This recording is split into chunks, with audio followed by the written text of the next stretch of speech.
Invito a los televidentes que hasta ahora nos siguen en todo el continente americano a que participen de este programa La Noche a través de las cuentas de Twitter que están apareciendo allí en la parte inferior de nuestra pantalla, las cuentas del equipo periodístico que hace realidad el programa La Noche. Ustedes pueden opinar utilizando el hashtag numeral La Noche Venezuela y respondiendo a la siguiente pregunta. ¿Cree usted que cerco diplomático en la ONU que cuestionó dictadura de Nicolás Maduro va a representar alguna solución en el corto plazo para la crisis que sufre Venezuela? Más adelante estaremos leyendo sus opiniones. Hoy voy con dos panelistas en esta primera parte del programa. Saludo a Néstor Rosanía, él es director del Centro de Estudios en Seguridad y Paz de Colombia, analista y columnista. Y en la ciudad de Miami, Florida, está Eduardo Gamarra, él es profesor del Departamento de Ciencia Política y Relaciones Internacionales de la Universidad Internacional de Florida, es doctor en Relaciones Internacionales. La primera pregunta que les voy a plantear a ambos es precisamente sobre esas palabras que escuchábamos, Néstor. ¿Cómo califica usted este discurso que presentó el presidente, o el líder mejor del chavismo, Nicolás Maduro, en la ONU? Veníamos de 2 días en el que el debate estaba venezolanizado, las críticas habían llovido en contra de este mandatario y él ha llegado a la ONU prácticamente a negar la realidad y a victimizarse, tal y como lo escuchamos en estas declaraciones. Sí, Jefferson, 3 elementos fundamentales. Primero, un discurso de 56 minutos que llega a espacios comunes, cosas que ya las hemos escuchado durante mucho tiempo, una guerra mediática, hablar de una guerra económica y de una presión internacional. Hasta ahí nada nuevo. Interesante el segundo punto, pone de presente a sus 2 grandes aliados del Consejo de Seguridad de Naciones Unidas, pone de presente a Rusia y a China, y lo que está diciendo es, todo lo que vaya a pasar acá, tengo 2 grandes del Consejo de Seguridad que me están apoyando. Entonces, importante porque lo hace ante la Asamblea General de Naciones Unidas. Y el tercer punto que también es relevante es cómo entra a negar el tema de la crisis humanitaria y dice que esto es un aspecto, más bien una guerra mediática que se está dando cuando estamos viendo a nivel internacional lo que está pasando con todos los venezolanos. Entonces, esos 3 puntos son los fundamentales de ese discurso y ahora lo que hay que ver es cuál es el tema y cómo va a ser el diseño de la estrategia frente a 2 ejes. El tema de una intervención militar, que es muy interesante empezar a analizar, y segundo, cómo sería esa presión de hard power de algo militar versus una estrategia diplomática. Profesor Gamarra, ¿qué opinión tiene usted sobre este discurso y la estrategia de Nicolás Maduro de cara a lo que representó su presencia, para muchos inesperada, en la Asamblea General de las Naciones Unidas en la ciudad de Nueva York? Mire, concuerdo con el excelente análisis de mi colega. Yo creo que más allá de esos 3 puntos, uno debe también ver algo que es muy importante, que es el mensaje que Nicolás Maduro está dando desde Naciones Unidas internamente, ¿no? Es un mensaje que de alguna manera no solo trata de convencer a la comunidad internacional de que todo está bien en Venezuela y que lo que sucede es una mitología de esta gran conspiración internacional, pero sino también que el gobierno está haciendo las cosas bien y que solo apoyándolo, siendo buenos patriotas, etcétera, van a llegar a buen recaudo, ¿no? Y yo creo que este mensaje de alguna manera es tan, no para adjevitizarlo, pero me parece que es un mensaje tan ridículo por la evidencia concreta que vive la gente en Venezuela. Hoy sabemos de manera objetiva que la población que sale de Venezuela representa, si no hoy en día el éxodo masivo más grande que hemos tenido en el último siglo, está muy cerca de serlo. Esa es una realidad objetiva que solo un gobierno como el del presidente Maduro intenta esconderlo con el uso mediático, ¿no? Mediático en el sentido que ese es el escenario mundial por excelencia, ¿no? Y algo que está siendo reproducido a nivel doméstico por todo ese aparato mediático que han construido a lo largo de los años. Néstor, ¿a quién le habló Nicolás Maduro? Quien tuvo la oportunidad de escuchar el discurso completo, o incluso quienes en este momento vieron este informe que realizó nuestro periodista Oscar Ramírez, donde detectó las principales mentiras en el discurso que expresó el mandatario venezolano en la ONU. llega a la conclusión de que cualquier persona que medianamente tenga un conocimiento de la realidad que vive Venezuela, pues no le va a creer absolutamente nada a Nicolás Maduro. Si el escepticismo y la incredulidad frente a este régimen es tan grande, ¿a quién cree usted que se estaba dirigiendo este mandatario al hacer estas afirmaciones que hizo el día de ayer? Sí, es importante ver que como es la Asamblea General de Naciones Unidas, es las pocas veces que los mandatarios y los medios de diferentes partes del mundo llegan allá. Lo que se puede uno descubrir cuando está viendo la Asamblea General es que está muy presente lo que se llama el bloque contrahegemónico, que son todos los países que están en contra de los Estados Unidos y sus países satélites. Tenemos 5 países grandes del bloque contrahegemónico, que es Rusia, China, Irán, Corea del Norte, y en América Latina lo lidera Venezuela con sus países satélites, que son los países del ALBA. Entonces, este mensaje, y cuando Maduro habla de un escenario internacional multipolar, le está hablando sobre todo a esos países del bloque contrahegemónico, porque no se va a desgastar, digamos, buscando apoyos en países como Colombia, Perú o México, que por el contrario lo han denunciado ante la Corte Penal Internacional, sino su mensaje está dirigido a esos países que son los que realmente lo van a entrar a apoyar, y empieza a contar, digamos, una historia distorsionada de lo que está pasando en esta parte del hemisferio. Digamos, ese mensaje que llega a Beijing o que llega a Medio Oriente, pues ellos no saben la realidad que estamos viendo, por ejemplo, en Colombia, donde los venezolanos están durmiendo en los parques. Entonces, decir que esto es parte de la propaganda mediática en otros continentes puede llegar a asumir eso como una verdad. Profesor Gamarra, ¿usted cree que al finalizar estas intervenciones de los mandatarios latinoamericanos en la Asamblea General de las Naciones Unidas, cómo queda Nicolás Maduro luego de este cerco diplomático que lideró el presidente Iván Duque en la ciudad de Nueva York? Mire, yo creo, simplemente quiero hacer una acotación en torno a lo que dijo mi colega. Es cierto que la China y Rusia tienen hoy más que nunca intereses muy pragmáticos en nuestra región. Creo que estamos recién empezando a estudiar cuál es la verdadera presencia de Rusia y la China, y que tienen una relación fuerte con Nicolás Maduro, la tuvieron antes con Chávez, es absolutamente cierto, y que tienen intereses absolutamente pragmáticos, contrahegemónicos los llama nuestro colega, y creo que es una buena forma de calificarlo. Lo que sí es cierto es que ni Rusia ni China son países que uno puede mirar como dentro del contexto de la Guerra Fría anterior. Son países que están muy interesados en invertir en la región y por ejemplo, simplemente considerando el hecho de que la China está prestando mucho dinero a Venezuela, espera también que Venezuela se recupere económicamente y que actúe responsablemente con su dinero. Yo creo que esa es una misma expectativa de parte de Rusia. Entonces, me parece que tener el apoyo de esos dos países, Maduro también lo está viendo como una salida de la situación en la que está, y yo creo que él ve, y creo que sus aliados también ve, que a pesar del 1.000.000% de inflación que tiene, a pesar de esta crisis económica, que sí van a poder salir de donde están, porque en realidad, y esto es quizás lo más triste de la situación venezolana, es que para Nicolás Maduro, él ha resuelto el problema político. Él se considera el presidente legítimo de Venezuela, sí, a pesar de haber llegado allá de manera fraudulenta. Él considera que el sistema político que tiene es absolutamente legítimo y no tiene por qué escuchar a la comunidad internacional. Y piensan, en base a estas alianzas, sí, que sí van a lograr resolver el problema económico y que van a lograr salir adelante. Doctor Gamarra, pues permítame, integro a esta hora a Carolina Draguert. Ella es primer teniente del Ejército Bolivariano de Venezuela, con antigüedad de capitán. Su último cargo fue jefe de altos estudios superiores de la Universidad Experimental de las Fuerzas Armadas Venezolanas. La saludamos hasta ahora en un lugar de Perú.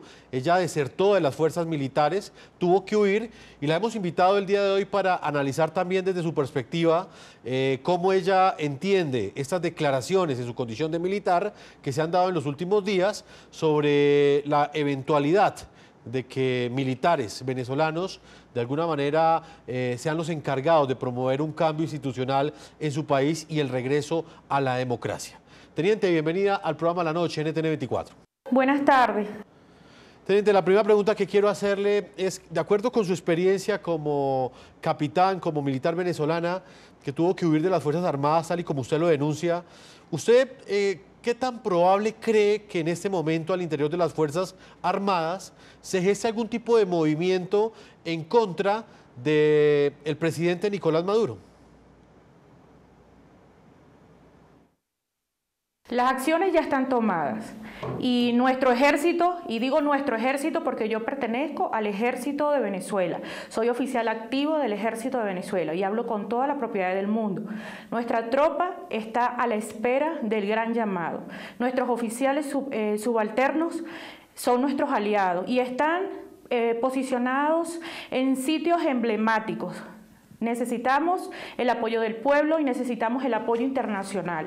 No daremos descanso ni vamos a darle tregua a la tiranía. Venezuela es nuestra. Usted dice que ese movimiento ya se está gestando, que ya está preparado.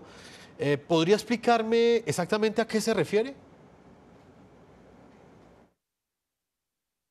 Somos el movimiento libertario.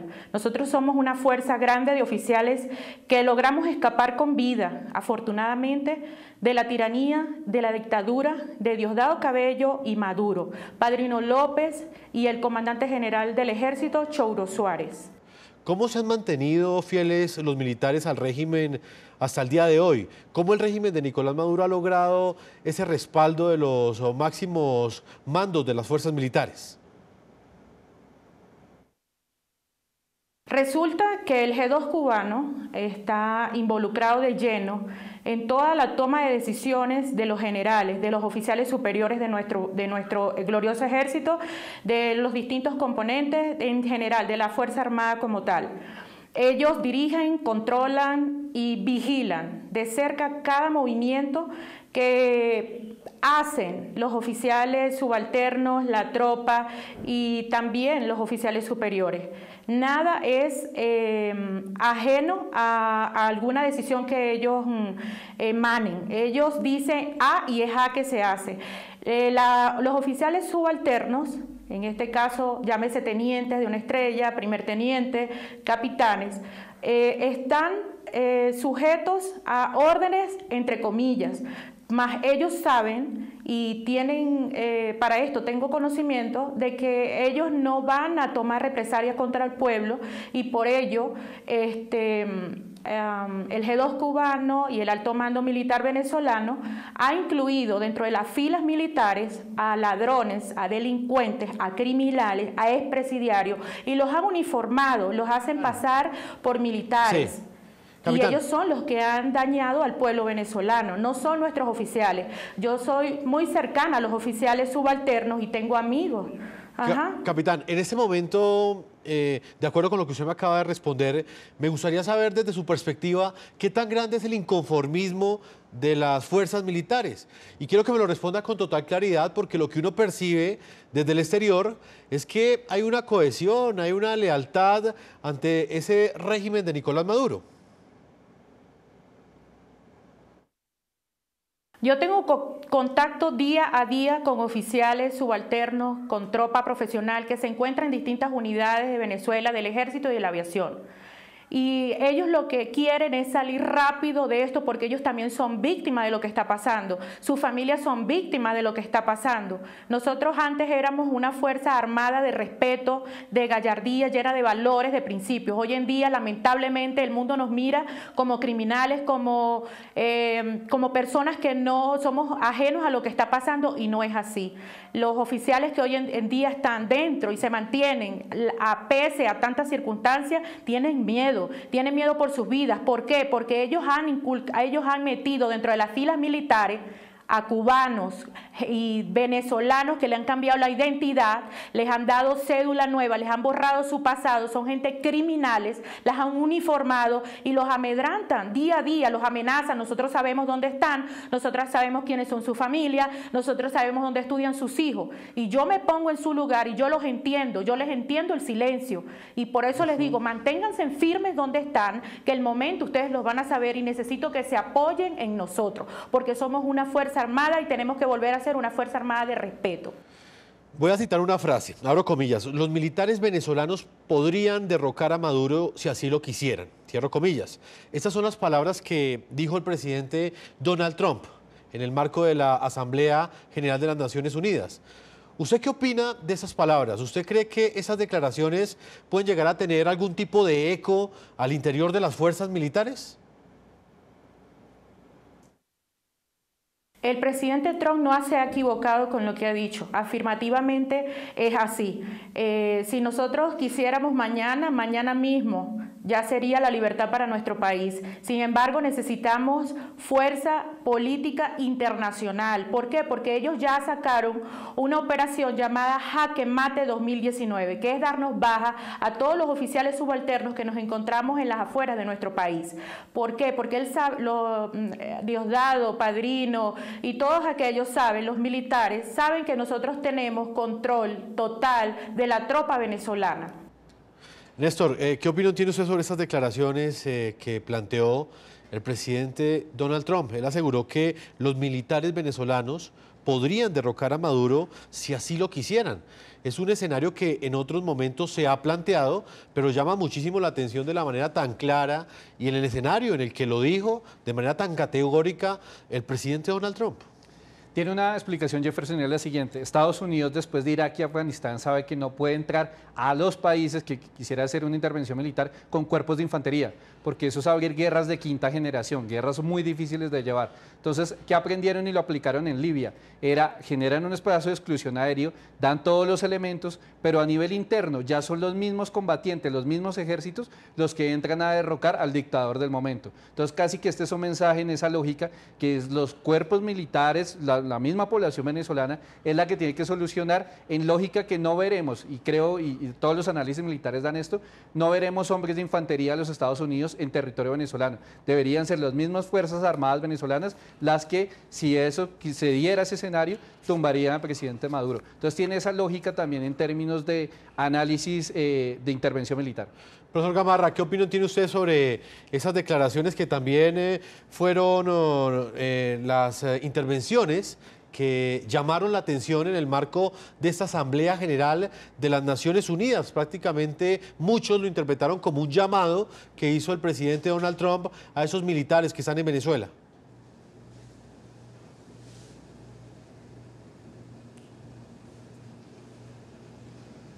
Profesor Gamarra, ¿me escucha?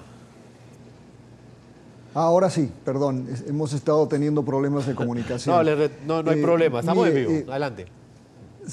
Sí, perfecto. Mire, las declaraciones del presidente Trump obviamente son muy controversiales, pero tienen algo de apoyo, no solo dentro del Partido Republicano acá, pero dentro del Partido Demócrata.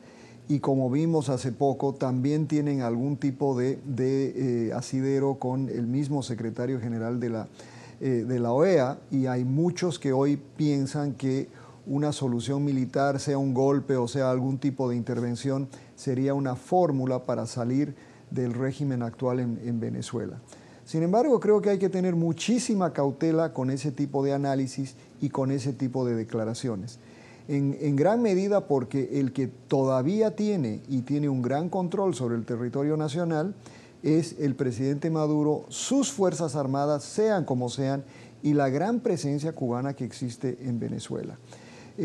Cualquier intento, ya sea por la vía de un golpe militar o por la vía de una intervención, sea unilateral por parte de Estados Unidos o multilateral, tendría unas consecuencias muy, muy graves en términos de bajas, en términos de muertos. Yo francamente creo que este tipo de discusiones, si se tienen, primero deberían ser en absoluta confidencia y lejos de las cámaras de televisión, y mucho menos frente a un cuerpo como Naciones Unidas. En segundo lugar, concuerdo con nuestro colega que no es factible un tipo de intervención militar en Venezuela hoy, ni creo que se pueda dar un golpe militar como lo anuncia o lo desean muchos acá y en cualquier lado.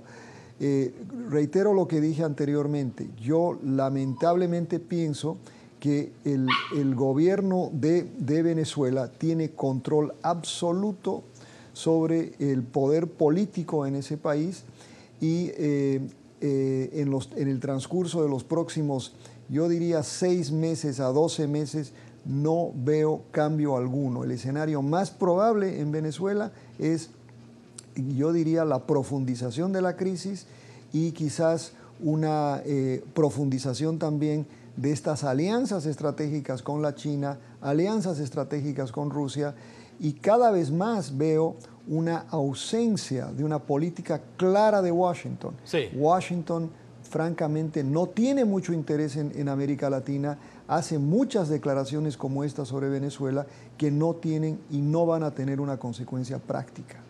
Profesor Rosanía, ¿usted qué opina? ¿También tiene esa percepción frente a lo que viene aquí en adelante? Porque fueron 3 días en los que el debate se venezolizó en las Naciones Unidas, hubo unas declaraciones muy fuertes, pero la principal pregunta que queda acá es si en el corto plazo este cerco diplomático que enfrentó Nicolás Maduro va a generar algún tipo de resultado para que por fin haya una luz o por lo menos haya una mínima solución ante esta crisis humanitaria que sufre Venezuela. Creo que se podrían dar 2 escenarios. Un escenario que no pase nada, que pase esto 1 o 2 semanas. Lo que ha pasado hasta ahora. Lo que ha pasado hasta ahora. Y con el tiempo esto se va a diluir y no va a pasar nada. El otro escenario es que, y que tienen que liderar esto sin lugar a dudas, es Estados Unidos, en una lógica de hard power y soft power. Quiere decir, presionar con el tema de intervención militar, presionar en el tema de decir tenemos la capacidad de entrar, y eso haga lo que hizo ayer el presidente Maduro al final, decir yo estoy dispuesto a hablar y estoy dispuesto a que nos sentemos a dialogar.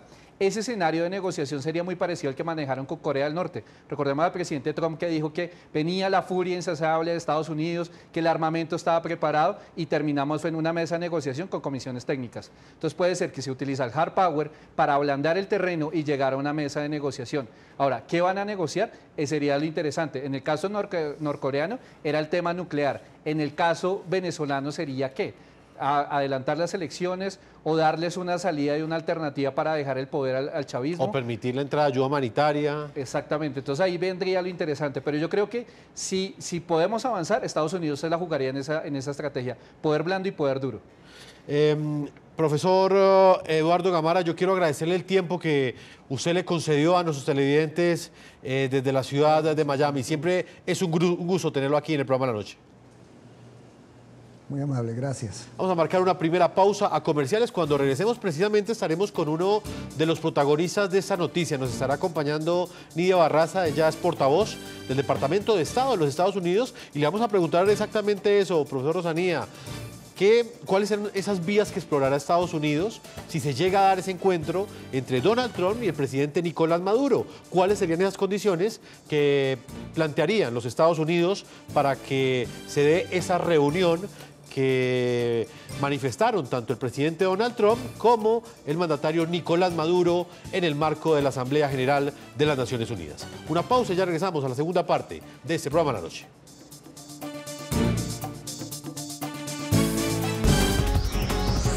Ya regresamos con La Noche.